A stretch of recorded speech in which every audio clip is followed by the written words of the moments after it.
जय हिंद। आज के विषय में समझेंगे भारत के स्वतंत्रता दिवस वाली तारीख आखिर हमारे ही देश के इर्द गिर्द में बसेगी। दूसरा देश बांग्लादेश क्यों कुचल रहा है, यहाँ इस आर्टिकल के माध्यम से स्पष्ट होते देखते हो कि वर्षों से जो छुट्टी दी जा रही थी बांग्लादेश में नेशनल हॉलीडे के नाम से, अब इनकी अंतरिम सरकार की ओर से उन्हें रद्द कर दी गई है, ऐसा घोषणा कर दिया गया है। क्या ये पाकिस्तान के अलावा अब चीन की राह पे चलने लगा है? आखिर इससे भारत को कितना हद तक नुकसान होगा और कोई देश अपने ही देश के फ्रीडम फाइटर की बदनामी क्यों चाहता है? तो आओ समझते हैं स्टेप बाय स्टेप कि मामला कहाँ से क्या जुड़ा होता है। विश्व के किसी भी देश समाज क्षेत्र की सबसे बड़ी दुर्भाग्य वाली स्थितियां तब उत्पन्न हो जाती है जब वहां रह रहे लोगों को अपने ही इतिहास पता ना हो या फिर उन्हें अपनी इतिहास जानने के लिए उस तरह छूट ना दिया जाता हो। बांग्लादेश अब क्या हो रहा है कि इन्हीं राह पे चल चुका है और इन चीजों को लेकर शायद बांग्लादेश को अब शायद फर्क भी ना पड़ने लगा हो।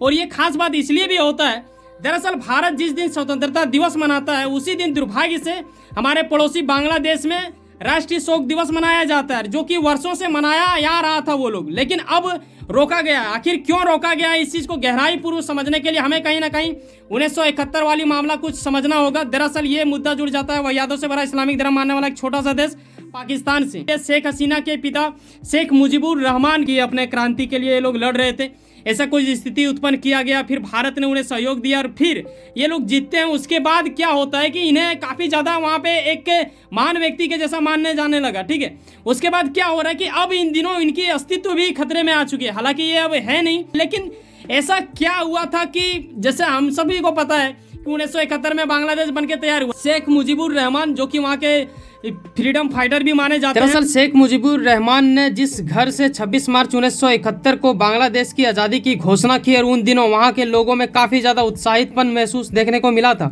लेकिन कुछ ही सालों बाद 15 अगस्त 1975 में उन्हीं के आर्मी की ओर से तख्ता पलट करने की प्रयास के आड़ में उन्हें उसी घर के अंदर प्रवेश करके कुछ अधिकारियों ने गोली से छल्ली करते हुए मौत के घाट उतार दिया और अब उसे नेशनल मॉर्निंग डे के नाम से जाना जाता है। ये कहीं ना कहीं उनके लिए बड़ा दुखनीय स्थिति हो जाता है, इसीलिए राष्ट्रीय शोक दिवस के नाम 15 अगस्त को मनाते वो लोग आ रहे थे। लेकिन अब क्या हो रहा है कि जिस प्रकार महात्मा गांधी को माना जाता है हमारे देश में, बिल्कुल उसी प्रकार बांग्लादेश के लिए मुजीबुर रहमान की दर्जा होती है। लेकिन हाल में आपने देखा कि तख्ता पलट हुआ, जबकि वो जो मुजीबुर रहमान है वो उन्हीं की सुपुत्री है शेख हसीना, जो अभी तख्ता पलट के दौरान वहाँ पे इस्तीफा देकर भारत आ चुकी है और भारत में ही वो रह रहे हैं। अब नेशनल मॉर्निंग डे के नाम से इसे जाना जाता है या फिर राष्ट्रीय शोक दिवस के नाम से भी आप इसे कह सकते हो। ये छुट्टी अब रद्द कर दिया गया है। किसके ओर से रद्द कर दिया गया है? दरअसल यहाँ जिस व्यक्ति को आप देख रहे हो इनका नाम यूनुस है और यूनुस ने ही ये किया है। आर्टिकल के माध्यम से भी स्पष्ट होते देख रहे हो। वर्षों से जब ऐसा कुछ हो रहा हो, आप आकलन करो, अगर भारत में कोई छुट्टी हमें सदियों से मिलती आ रही है, जब से हम लोग आज़ाद हुए हैं, अचानक उस छुट्टी को रद्द कर दिया जाए तो फिर कैसा लगेगा? और जब वो मामला फ्रीडम फाइटर से जुड़ा हो तो भाई साहब आपके हृदय के अत्यंत गहराई में एक अद्भुत पीड़ा उत्पन्न करवा देने की क्षमता रखेगा। लेकिन अब बांग्लादेश में कुछ अलग अद्भुत हो रहा है, मतलब जो लोगों ने सोचा भी नहीं होगा वैसा कुछ हो रहा है। हालांकि मैं थोड़ा अपने भी देश का बात कर लूँ, कहीं ना कहीं 78वीं स्वतंत्रता दिवस के रूप में जब हम ये चीज़ों को एक तरह से महसूस कर रहे होते हैं तो हम अपने क्रांतिवीरों को याद भी करते हैं, और ना सिर्फ याद बल्कि उनको एक हीरो के रूप में हम लोग देखते हैं और अपनी परंपरागत रूप से ये चले आ रहा है और यकीनन ये सदियों तक चलते रहेगा, इस पर कोई संदेह वाली बात नहीं होता है। भारत इन चीज़ों को बखूबी समझता है। हमारे देश की आर्मी काफ़ी ज़्यादा अपने देश के प्रति एक तरह से वफादार है। बाकी अगर आप पड़ोसी देशों में देखो तो आपको पता ही है, बांग्लादेश में भी हाल ही में तख्ता पलट हुआ है, कंट्रोल तो सब वहाँ की आर्मी ही करती है, ठीक है। लोकतंत्र वहाँ पे कुछ वैसा दिखता नहीं है, झलकता नहीं है, ऊपर से कुछ पेपरबाजी में ही नजर आते हैं। लेकिन हमारे देश में काफ़ी अच्छा बेहतर तरीका से, तो कहीं ना कहीं हमें इस चीज़ को महसूस करके उन लोगों को एक तरह से धन्यवाद करना चाहिए जिन्होंने अपनी कुर्बानी दे दी है। तो ये कहीं ना कहीं मायने रखता है कि अधिकांश देशों को अगर आप देखो ना तो वो अपने पूर्वजों या फिर अपने देश से जुड़े क्रांतिवीरों को याद तो करेगा ही, लेकिन उससे जितने भी जुड़े खास बात होते हैं उसे संजो कर रखा जाता है, उन चीज़ों को संजो कर रखी जाती है ताकि आने वाले जो पीढ़ी है उन्हें महसूस हो सके कि आखिर कौन क्या किए थे हमारे देश के लिए। तो ये मायने रखता है। लेकिन बांग्लादेश के लिए प्रॉब्लम ये है कि उनके जो फ्रीडम फाइटर हैं, यानी हम बात कर रहे हैं मुजीबुर रहमान का, उनको एक तरह से बदनाम तो कर ही रहा है, तो अलग बात है, लेकिन उनकी मूर्तियां तक भी तोड़ दी जा रही है, जो यकीनन दर्शाता है कि वो काफ़ी ज़्यादा कि यार मतलब क्या ही होगा, मतलब घटिया बने आप इसे कह सकते हो। इसके अलावा कोई दूसरा शब्द इसमें जोड़ना मतलब मुझे उचित नहीं लगता है। अब अंतरिम सरकार की ओर से जो भी निर्णय लिया गया है, ये जो तख्ता पलट के बाद जो भी कांड हो रहा है वहाँ हिंदू को तो सता ही रहा है, लेकिन इन दिनों जो मजाक उड़ाया जा रहा है वहाँ के फ्रीडम फाइटर का, ये कहीं ना कहीं दुखनीय स्थिति को लाकर खड़ा करता है और बाकी देशों को भी इससे कुछ ना कुछ सीखना चाहिए कि जब आपके इलाके में भ्रष्टाचार काफ़ी ज़्यादा आगे बढ़ने लगता है तो लोग, जब गलत लोग आएंगे सत्ता में, तो फिर ऐसा कुछ खिलवाड़ होना मतलब थोड़ा आसान हो जाता है, ठीक है ना।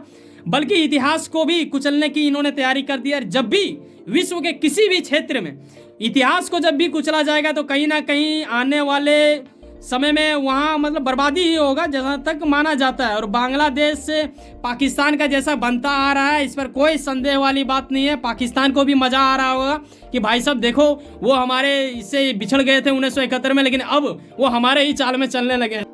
ये सब बढ़ता जा रहा है कि वाकई में शेख हसीना को कोई योजना के तहत ही हटाया गया है, ये यूं ही नहीं हो सकता है। हालांकि अमेरिका ने इसके बारे में टिप्पणी दिया है, कल मैंने आपको बताया था, आर्टिकल के माध्यम से भी आप देखते हो कि इनका रद्दी भर भी हाथ नहीं है, वो झूठ कह रही है, ऐसा ये कह दिए। लेकिन भारत पर भी असर पड़ेगा। भारत पर क्यों असर पड़ेगा?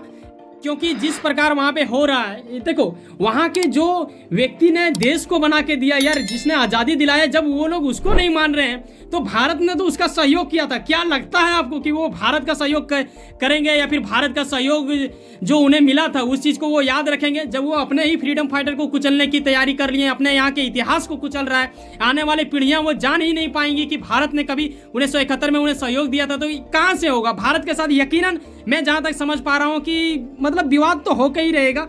हालांकि ये मैं क्लेम नहीं कर सकता, लेकिन संभावना कई गुना ज़्यादा लग रहा है, क्योंकि मिलती जुलती कुछ लग रहा है, जो कि आपको एक नज़र डालना चाहिए।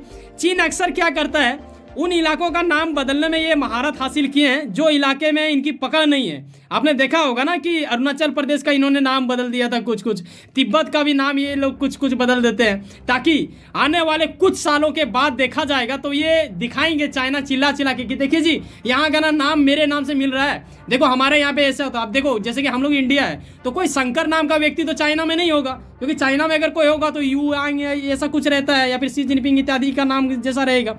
तो कहीं ना कहीं हर चीज़ कहीं ना कहीं कोड करता है, एक चीज़ को दर्शाता है। तो उसी प्रकार ये इतिहास को बनाने में मायने रखता है।